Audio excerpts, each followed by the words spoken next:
Okay, ఏ complaints వచ్చారు? బాబు వెళ్ళగా ఉన్నాను. ఎల్లో అయిపోయినా.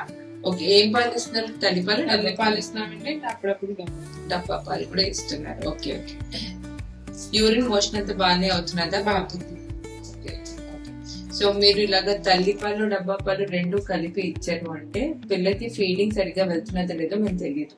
దాని వల్ల కూడా పిల్లలకి కొంచెం జాండీస్ వచ్చింది, కామర్లు అంటాం కదా, సో అది వచ్చింది అనమాట. సో యూజువల్ గా కొన్ని రోజులు అంటే ఒక వారం రోజుల వరకు ఏంటంటే పిల్లల్లో తల్లి బ్లడ్ రక్తంతో పాటు వాళ్ళ రక్తం కూడా ఉంటుంది.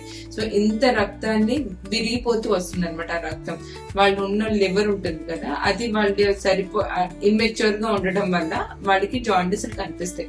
చాలా కామన్, పిల్లలందరిలోనూ జాండీస్ కనిపిస్తుంది మనకి. కానీ అది మనకి అరిపాదాలు అది చేతులు మనం చూసుకోవాలి ఎప్పుడైనా. అవి ఇప్పుడు ప్రస్తుతానికి మీ బిడ్డకి ఇంకా తెల్లగానే ఉన్నాయి. అదే ఇది కూడా పసుపు పచ్చగా అయిపోతే మాత్రం అది సీరియస్ అయినట్టు అనమాట. అలాంటప్పుడు మనం ఫోటోథెరపీ అని నీలం లైట్స్ కింద పడుకోబెట్టాల్సి వస్తుంది. ఇప్పుడు మీ బిడ్డకి ఇంకా అంత ఎక్కువ అవ్వలేదు. మీ బిడ్డకు ఓన్లీ తల్లిపాలు ఒక్కటే ఎక్కువ సార్లు ఇస్తూ ఉండండి, ఓకేనా? 2 గంటలకు ఒకసారి లేపి తల్లిపాలు ఇస్తూ ఉండండి. ఇప్పుడు చూడండి ఎంత చీకుతున్నారు అంటే ఆకలితో ఉంది అని. సో ఇలాంటప్పుడు తల్లి రొమ్ము నోట్లో పెట్టండి. తల్లి రొమ్ము నోట్లో పెడితే వాళ్ళకి పాలు సరిపోయి అప్పుడు జాండీస్ తగ్గిపోతుంది వాళ్ళు, ఓకేనా? వారం రోజుల తర్వాత మళ్ళీ తీసుకురండి.